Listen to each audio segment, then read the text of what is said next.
Welcome to the Sounding Board. My name is Nellie High Iredale. I'm the Sounding Board Chair. Can everybody hear me? Would you just please sit? Yes, thank you very much. This is Oceanids' 68th year, which is an official support group of the university. The Sounding Board is a joint effort of the Faculty Club and Oceanids. Our honorary chair is Despin Kavulakis, Associate of the Chancellor, and our president, Nigella Hilgard. In Oceanids, we raise money for grants and awards for students, support other UCSD events and activities such as the student-run free clinic. We offer many events for our members, and Sounding Board is one of them. We would love to have you as a member, and I encourage you to join. It's only $35 per year. We are happy to see you via Zoom. We have this presentation every first Thursday of the month, except for the month of January. Now we have Judy Baquier. Thank you so much, Judy Baquier, for co-hosting. And I would like to introduce to you our speaker, Jack McGrory. I will tell you a little bit. We have a very extensive bio from Jack. As you know, he's a very important person. Jack graduated from Colgate University with a Bachelor of Arts degree and received his master's degree in public administration from San Diego State University. He earned his law degree from the University of San Diego and is a member of the State Bar of California. He was recently awarded an honorary doctorate on human letters from the CSU Board of Trustees. Jack served as city manager of the city of San Diego and worked for the city for 23 years. Among many other achievements, Jack was COO of the San Diego Padres and president of the subsidiary responsible for building Petco Park and the adjacent commercial development. He served as chairman and CEO of the Price Legacy Corporation. Jack was the manager of the Price Group, which together with Remark built approximately 2,000 houses in Southern California. Jack is a member of the California State University Board of Trustees and has been the chairman and director of several institutions. He has also been a member of the Board of Overseers at UCSD and the USS Midway Museum. Jack has been a lecturer for 25 years in the School of Public Affairs at San Diego State University and serves as a lecturer in the Urban Studies and Planning program at UCSD. Jack was a Marine Corps lieutenant and served as a rifle platoon commander. Jack is CEO of La Joya MJ Management LLC, a real estate investment company. And he will talk to us today about San Diego State University Mission Valley project. And if we were at the faculty club, we would be clapping and welcoming you, Jack. Jack, thank you so much for being here. And Jack has a presentation. I will share my screen now. And is this showing well? Can you see the presentation, Jack? Perfect. Yeah, what I'd like to do today, it's good to see all of you, good to see you, Ron. What I'd like to do is give you just an update on what we're doing in Mission Valley. UCSD and San Diego State have similar goals in mind, and we both are at about 35,000 students, and our projection is that we want to be at about 50,000 students. And a lot of that is driven by the labor needs of the state of California. And there was a recent study done by the Public Policy Institute that said we were getting far behind in producing qualified college graduates in both systems. So we're both across our systems, across UC and across CSU, we are trying to expand our campuses and produce more great qualified graduates. And so this project is part of the expansion of San Diego State. And if you recall, this was the result of Measure G. You may remember the battle we had at the Battle of the Initiatives back 3 years ago now, where two initiatives appeared on the ballot. One was by what was called Soccer City, to force the city to sell the Mission Valley site to Soccer City.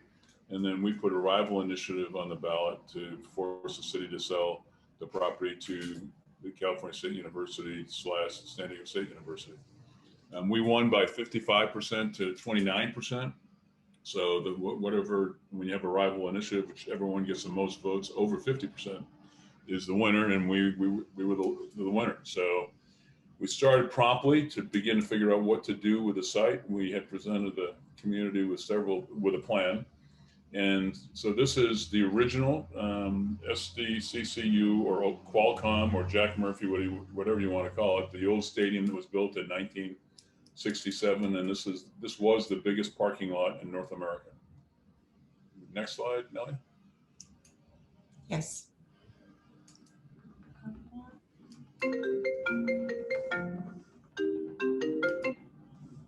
Hold on a second. For some reason, it's not allowing me to move. Just a second, please.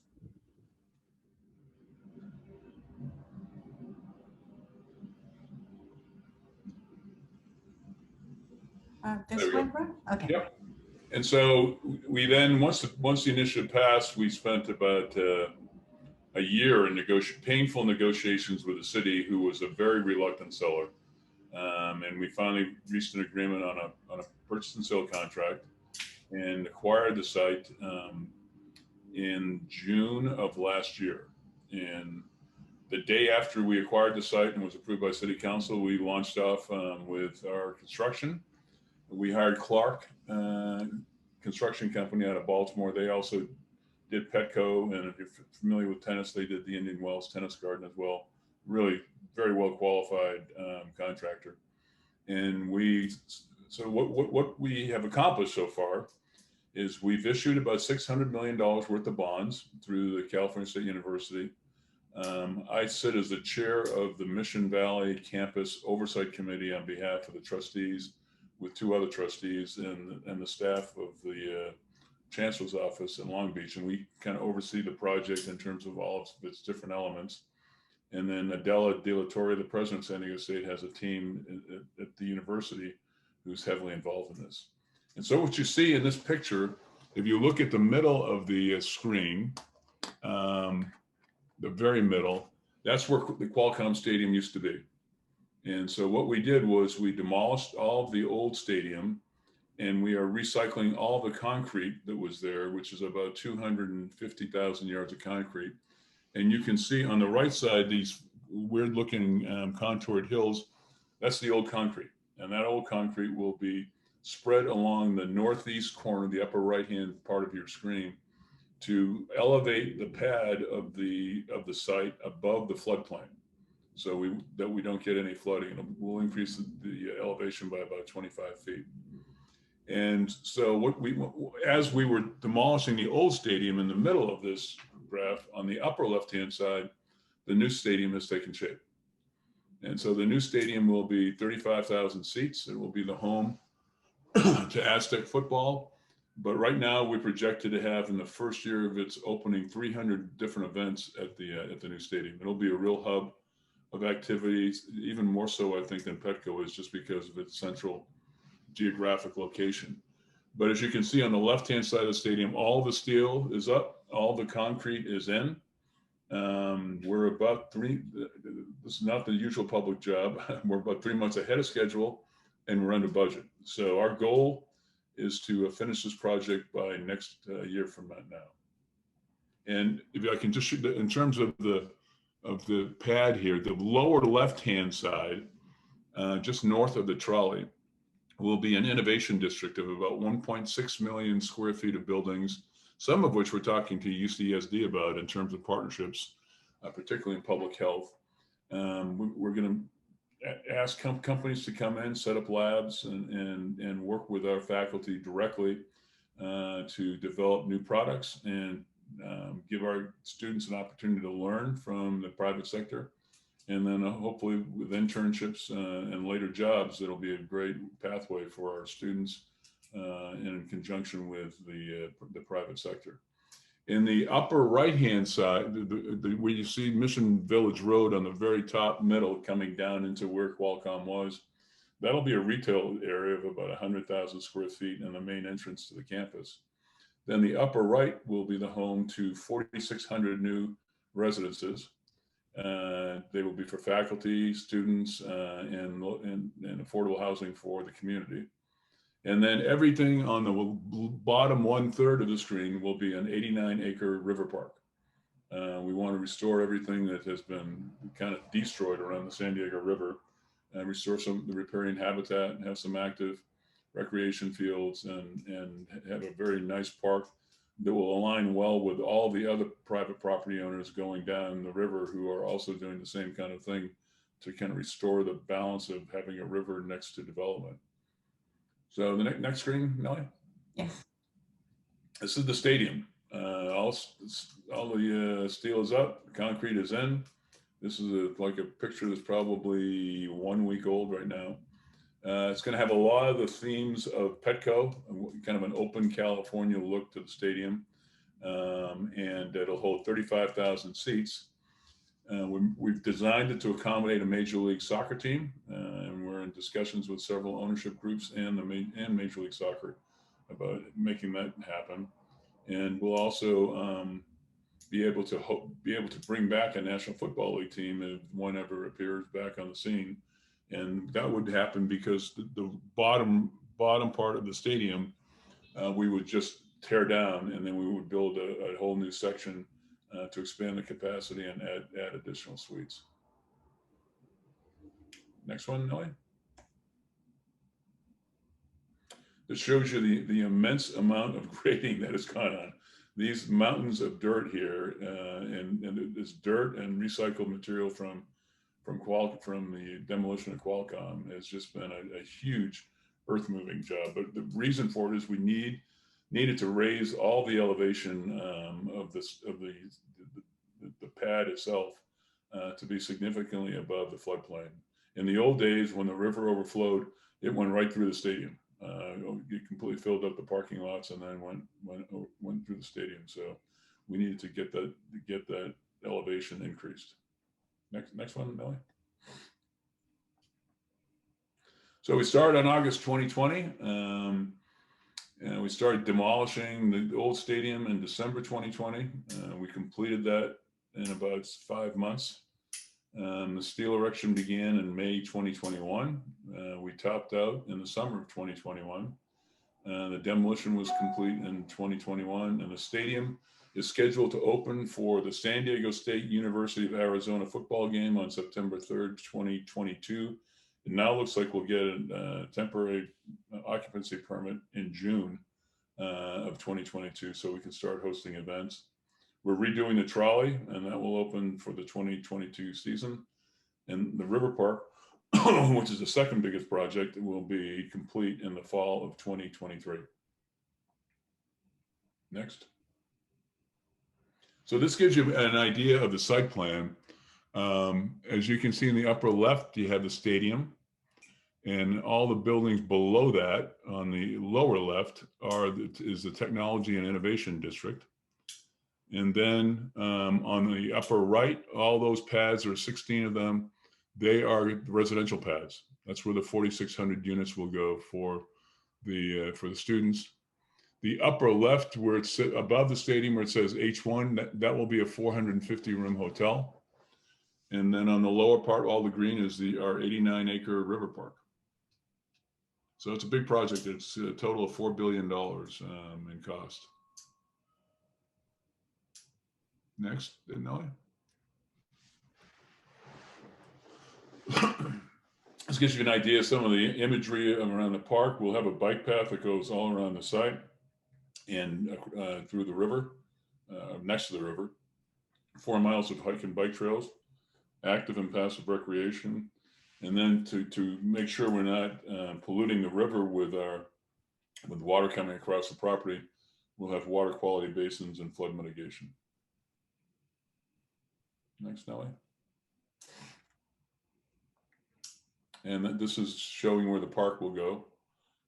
That's the lower, with the red arrows, that's the lower west end. Then it carries all the way through down to across the property towards I-15. and then up to Friars Road. Next. This gives you an idea what the place looked like before we started all of this work. Next. And this is what it's going to look like afterwards.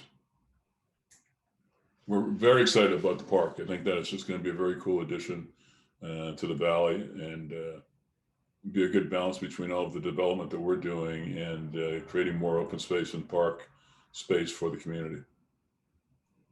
Next, Nelly. This is where the water basins are going to go to capture water that's coming across the property before it gets to the river, so that we can filtrate it and clean it up. Next, Nelly. The old parking lot just north of the trolley line going through. Next. And the new. It's going to be pretty cool. Next. I'm not sure what this is showing. I think it's just showing more with, I think the red arrow is identifying where the trolley actually comes through the property. And we're going to dress up that trolley line and the station as part of the project. Next. Another before. Big parking lot. And now active recreation underneath the line. Next. Another before view and after view.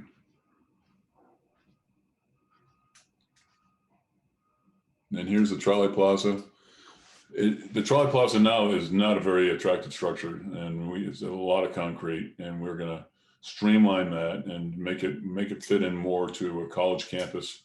Even though it's going to serve the stadium, it'll be a major line for the San Diego State University. We're 2 stops away from the main campus in Montezuma, a couple miles away, and then this will be a great way for the students to get back and forth between the new campus and the old campus. Next. That's this ugly structure here. Before. This will be what it looks like afterwards. Try to much more integrate it into the whole development.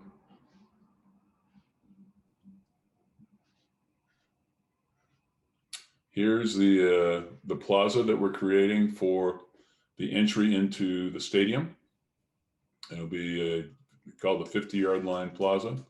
And around the stadium itself, you can see there's just a lot of buildings. It'll be restaurants, restaurants and bars around the building, the stadium. Next.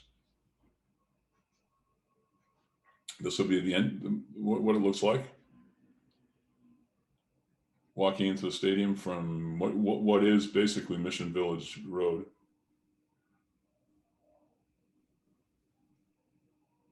And again, it's 35,000 seats. We'll have 5,000 parking spaces shared with the office and innovation district. We'll have 1,000 game day parking spaces opening for 2022. So it's going to be, it'll be a very good addition to the sports facilities in the city. Next. This is the look it's going to have. It's going to have a kind of a modern California look, but very open. Next. And here's a view from the north side.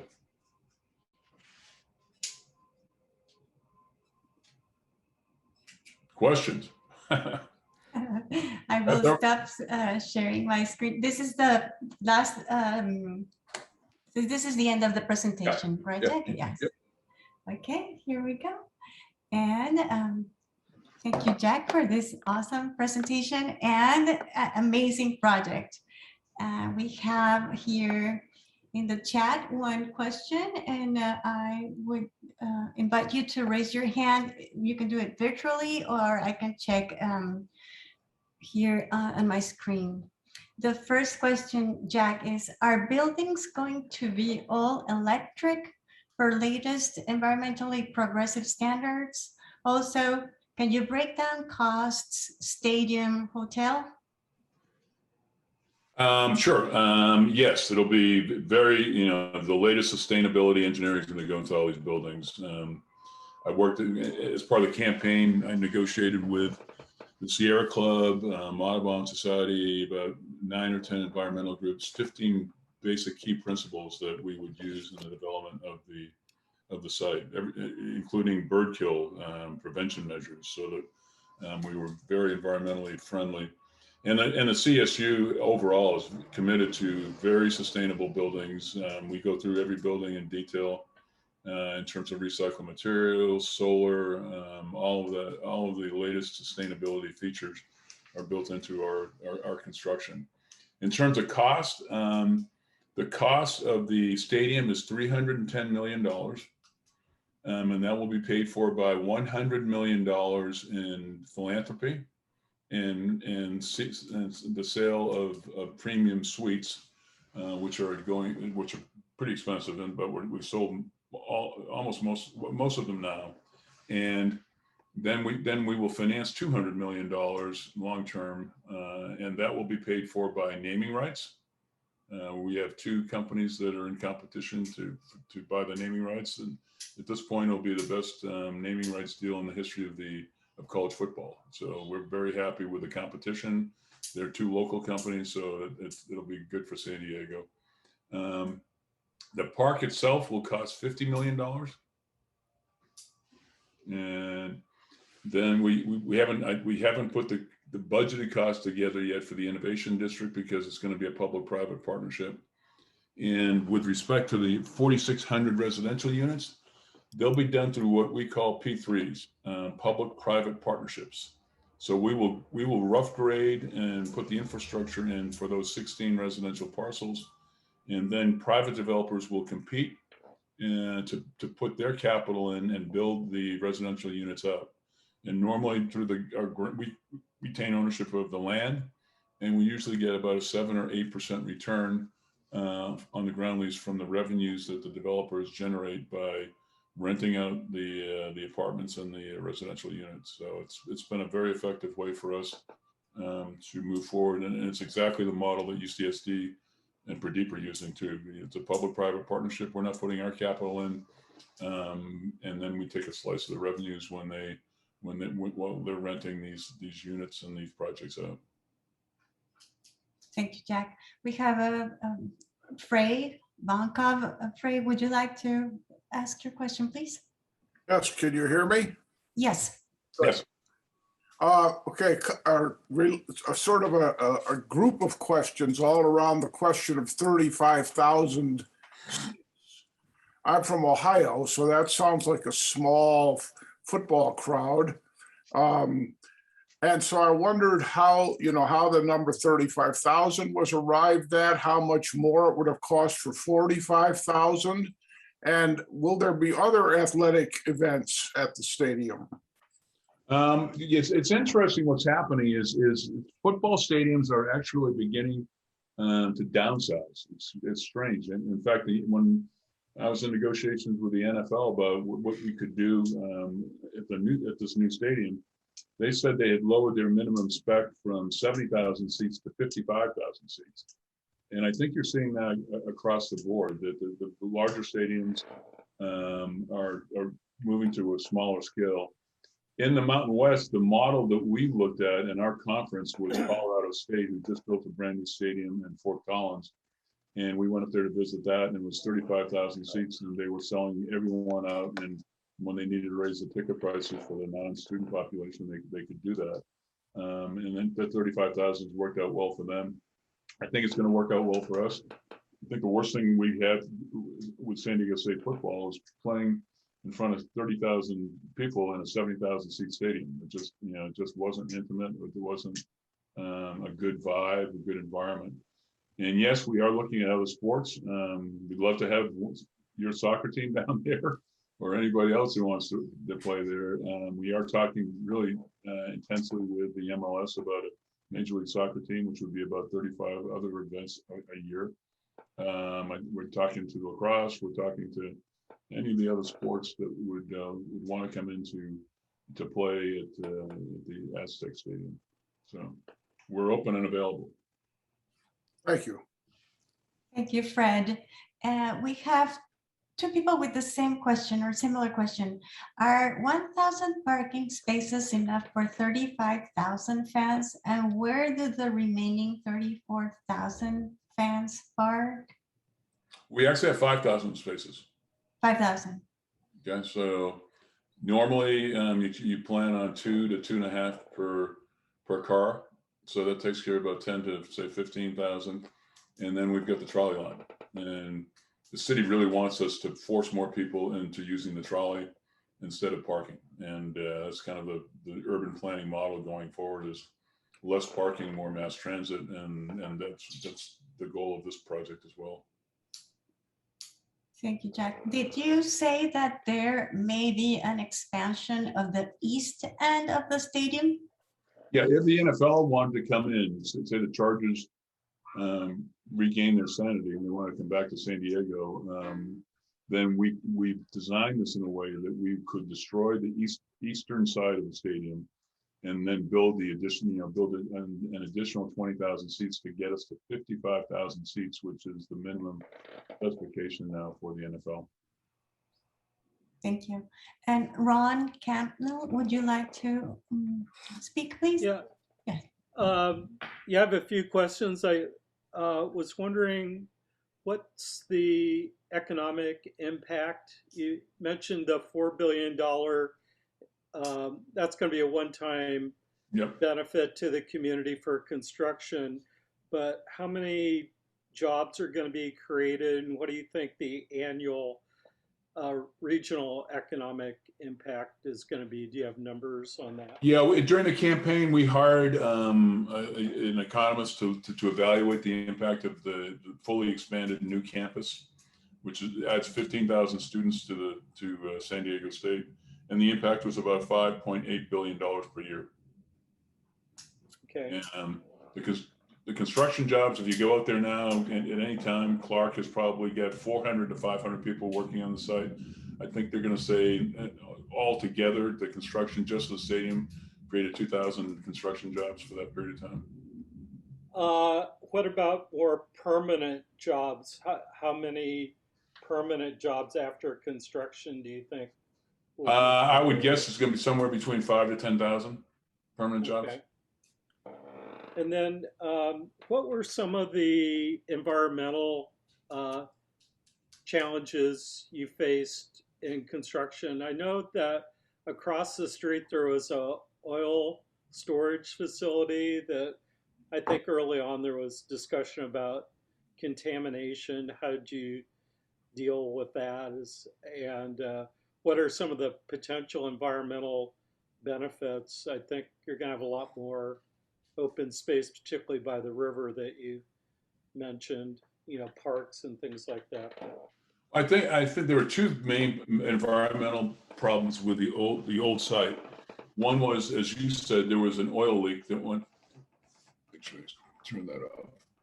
There was an oil leak, a significant oil leak that went underneath Friars Road from where those storage tanks were, and there was a big plume underneath the stadium. And they spent about $25 million to clean that up. The city had that obligation. They cleaned it up. We have monitoring stations on the site to make sure it doesn't happen again, to take care of that problem. And the other big problem was you had this gigantic 18,000 parking space lot that was filled with oil and debris and just a lot of obnoxious stuff. And every time it rained, that stuff would all go right into the San Diego River. There was no barrier, there was no filtration system, nothing like that. And this river park creates that kind of natural filtration system that will prevent those kind of pollutants from entering into the San Diego River. So I think we will end up significantly improving the quality of the river, as will other developers up and down the valley. This is being required by the city of a lot of other developers, so that we really kind of have a cool linear river park going all the way from the ocean all the way up to Julian, hopefully at the headwater. So I think environmentally, we've designed this in a way that all the environmental groups have accepted. Nobody's challenging us. They have supported us all along, and we have to try to accommodate them both in terms of the design of the buildings, the design of the site, and all of the river park along the way. Final question about the trolley connections. It seems like this new SDSU West campus could be a potential physical education hub connecting UCSD. Now we're going to have, with the North Trolley extension, we're going to have connections between UCSD and SDSU West, and then SDSU West connection to the main campus. And then there's going to be, as you're aware, there's going to be, I guess, a future presence plan downtown that's going to start with the UCSD extension is going to have some kind of presence downtown, may expand over time with SIO too. They're interested in this blue economy with a presence downtown. But could you talk about the campus as being maybe a hub with all these trolley connections coming into campus and being able to go elsewhere?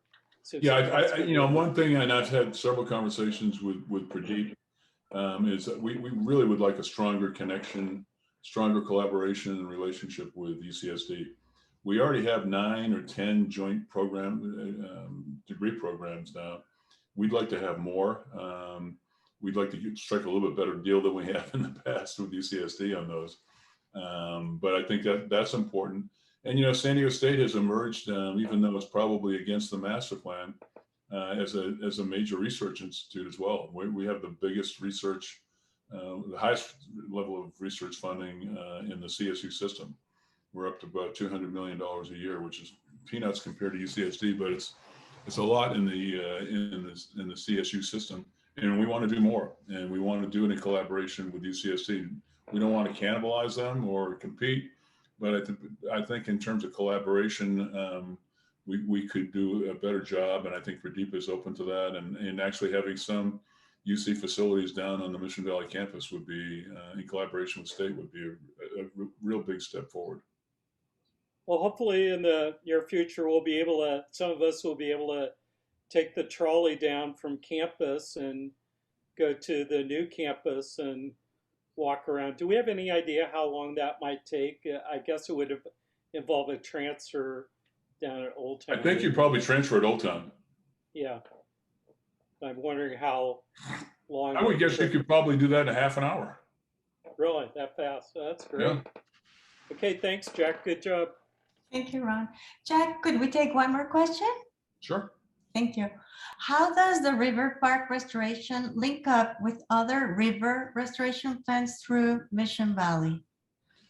I know that the river down by what's the name of that? Town and Country, down by Town and Country, and then across where the golf course used to be, are going to be major additions to the river park alignment along the way. The one that we're negotiating now is with Fenton and Tom Sudbury, their property, where the Costco Center is and all that next to us. We're trying to figure out how we join through there to connect with these other parks. And they have been very open to working with us. And the trade-off is we'll build a bridge. Part of the problem in the valley is the traffic circulation plan is just horrible. I mean, it was never designed for this level of development. I mean, the city's just building apartment project after apartment project in the valley, but we don't have good traffic access. So the plan is to significantly improve Fires Road. We'll be part of that. And then we're going to build a bridge across the river at the bottom of where the Costco shopping center is. There's a stub by the library, the city library is right there, and a dead end. So we're going to extend that over the top of the river into the southern part of the valley to create better circulation. And that's going to create some opportunities, I think, for Tom and for Sudbury and Fenton to be able to expand the park along their property and connect with Town and Country and all the other development on the west side. Perfect. Jack, well, thank you so much. We really appreciate you being here with us, and good luck with this amazing project. We will see you all next month. We will have Kim Senior Ed part, and thank you very much, everybody. Have a Thank you. great day. Thank you, Jack. Thanks. Bye-bye. Bye.